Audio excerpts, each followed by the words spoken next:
Amalgamation and sale of partnership firm में अभी तक हमने क्वेश्चन किए, उसमें परचेज कंसिडरेशन दिया गया था, ठीक है, बता दिया गया था अमाउंट परचेज कंसिडरेशन का कि जो परचेजिंग कंपनी है वो कितना परचेज कंसिडरेशन देगी, वो क्वेश्चन में गिवन था। पर जब क्वेश्चन में परचेज कंसिडरेशन गिवन ना हो तो हम किस प्रकार से इसके अंदर कैलकुलेशन करेंगे परचेज कंसिडरेशन की, तो वो हम इस क्वेश्चन में देखेंगे। If purchase consideration is not given in the question, it is arrived at by adding the value of assets taken over by the company at agreed values। जो agreed values question में दी गई होंगी, जो assets ली गई होंगी company के द्वारा, उनको ऐड कर देंगे and deducting there from the liabilities taken over by the company। और ऐड की गई एसेट्स में से हम जो लाइबिलिटीज ली गई होंगी कंपनी के द्वारा उनको माइनस कर देंगे। तो परचेज कंसीडरेशन किस प्रकार से कैलकुलेट करेंगे, assets taken over at revised value less liabilities taken over at revised value, दोनों को रिवाइज्ड वैल्यू के ऊपर लेंगे। तो इसमें देखिए क्वेश्चन में A B and C are partners in the ratio of 3:1 on 1st April 2014 they converted their firm into a joint stock company। 1 अप्रैल 2014 को उन्होंने अपनी फर्म को जॉइंट स्टॉक कंपनी में कन्वर्ट कर लिया, जिसका नाम है ABC and company. There balance sheet on that date was as follows. Balance sheet दी गई है, लाइबिलिटी साइड क्रेडिटर्स 80,000 के दिए गए हैं, loan 70,000, bank overdraft 30,000, reserve fund 12,000 and capitals दी गई है ए बी और सी की। एसेट साइड में लैंड है 1,20,000, investment 30,000, stock 45,000, debtors 88,000 and cash 25,000। अब यहाँ पर देखिए company takes over all the assets and liabilities of the firm. Company ने सभी एसेट्स और लाइबिलिटीज ले ली हैं फर्म की। Assets were valued at, land की जो वैल्यू है यहाँ पर 1,60,000, investment 40,000, debtors 80,000, remaining assets were valued at their book value. इसके अलावा जो भी एसेट्स बैलेंस शीट में दी गई हैं वो यहाँ पर बुक वैल्यू पे ले ली जाएंगी, यानी कि लैंड, इन्वेस्टमेंट और डेटर्स की जो वैल्यू रिवाइज्ड वैल्यू दी गई है वो, और इसके अलावा जो एसेट्स रह गई हैं उनको हम बुक वैल्यू के ऊपर ले लेंगे। Goodwill of the firm was valued at 30,000। Goodwill की वैल्यू 30,000 है। रियलाइजेशन एक्सपेंसेस 1,000 रुपये है, which were met by the purchasing company, जो कि परचेजिंग कंपनी के द्वारा किए गए हैं, ठीक है।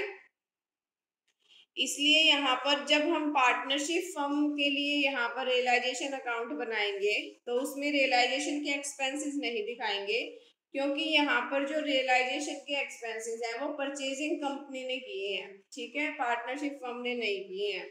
Purchase consideration was paid by 18,000 shares of 10 each and the balance by cash. अब देखो यहाँ पर कहा गया है कि जो परचेज कंसिडरेशन हुआ है उसमें 18,000 शेयर्स और हर एक शेयर जो है 10 रुपए के हिसाब से यहाँ पर पेमेंट की गई है। बाकी जो बैलेंस बच गया है वो कैश में यहाँ पर पे किया गया है।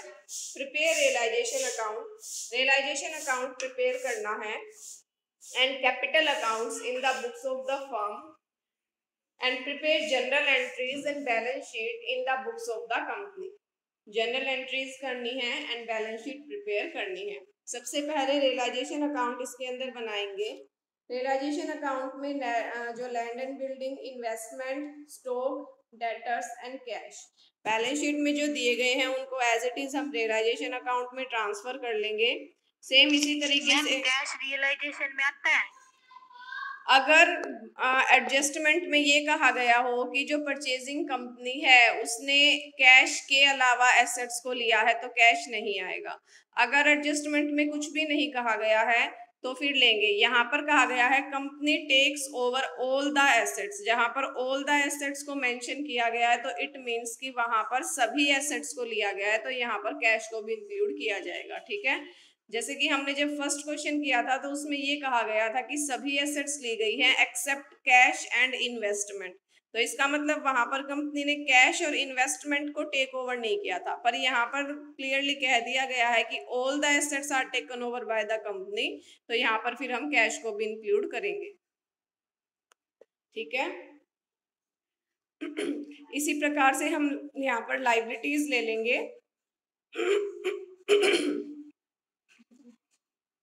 लाइबिलिटीज में देखो क्रेडिटर्स, लोन, बैंक ओवरड्राफ्ट।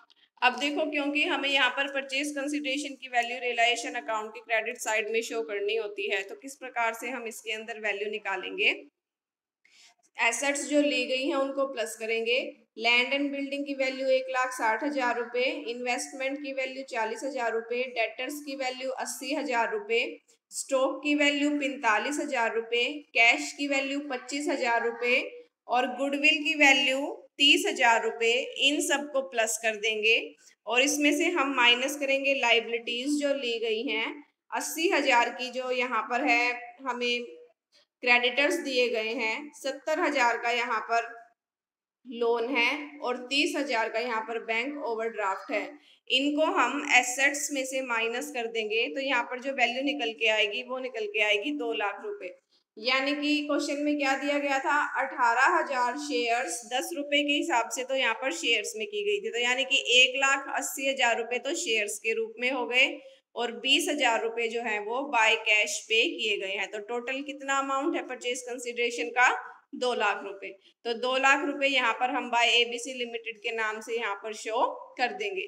अब देखेंगे रियलाइजेशन अकाउंट में प्रॉफिट हो रहा है या फिर लॉस है, तो यहाँ पर प्रॉफिट है तो हम यहाँ पर जो प्रॉफिट है उसको डिस्ट्रीब्यूट कर देंगे पार्टनर्स के बीच में 3:1 के रेशियो में।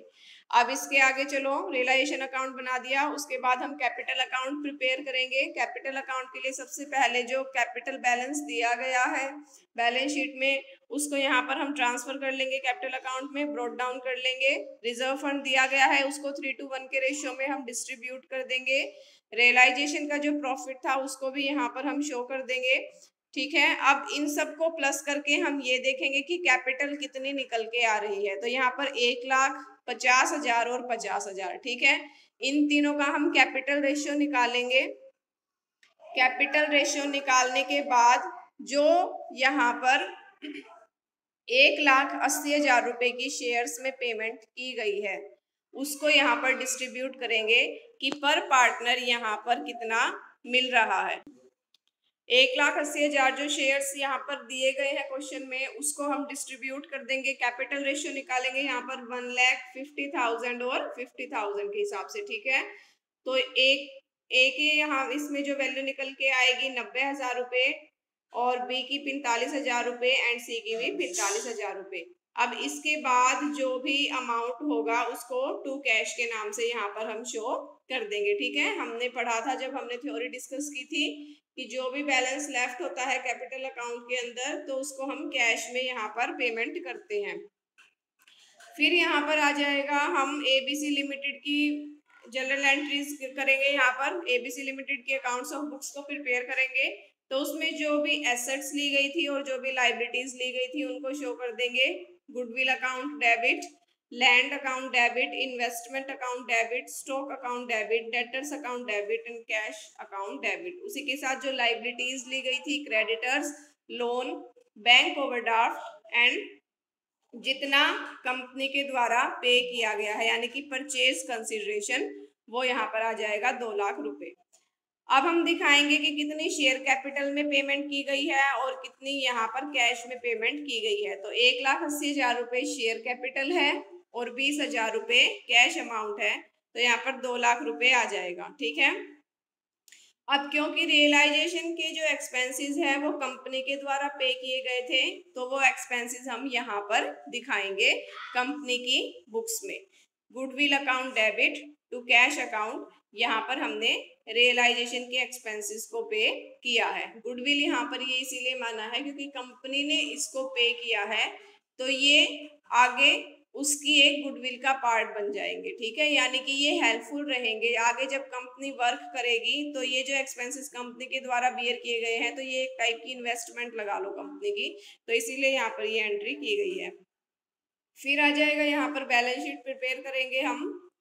शेयर होल्डर्स फंड, सबसे पहले इक्विटी एंड लायबिलिटी साइड दिखाएंगे। इसके अंदर हम शेयर होल्डर्स फंड में सबसे पहले शेयर कैपिटल शो करेंगे। तो शेयर कैपिटल यहाँ पर कितनी थी, 18,000 शेयर्स हैं और पर शेयर वैल्यू कितनी है, 10 ईच। तो 1,80,000 रुपये शेयर वैल्यू आ जाएगी। लोन 70,000 रुपए का था, वो शो कर देंगे हम यहाँ पर। उसी के साथ जो करंट लाइबिलिटीज थी वो क्या थी, क्रेडिटर्स एंड बैंक ओवरड्राफ्ट। अब एसेट साइड शो करेंगे हम, सबसे पहले फिक्स्ड एसेट्स को शो करेंगे। फिक्स्ड एसेट्स है गुडविल। देखो अब यहाँ पर गुडविल की वैल्यू 31,000 रुपए हो गई है। 31,000 रुपये कैसे हो गई है, 30,000 की गुडविल हमारे पास पहले थी और 1,000 के जो एक्सपेंसेस किए गए थे उनको भी गुडविल में यहाँ पर ऐड कर दिया गया है। ठीक है, तो यहाँ पर जो गुडविल की वैल्यू है वो 31,000 रुपये हो जाएगी।